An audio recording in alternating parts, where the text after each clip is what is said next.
Good morning, अस्सलाम वालेकुम। आज काफ़ी विंडी हो रहा है।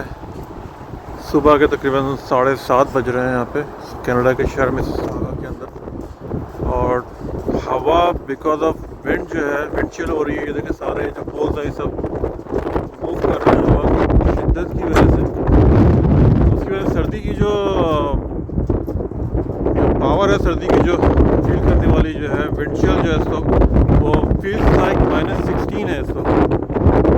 और सुबह का टाइम है तो सुबह का टाइम हवा चल रही है। और ये व्यू देखिए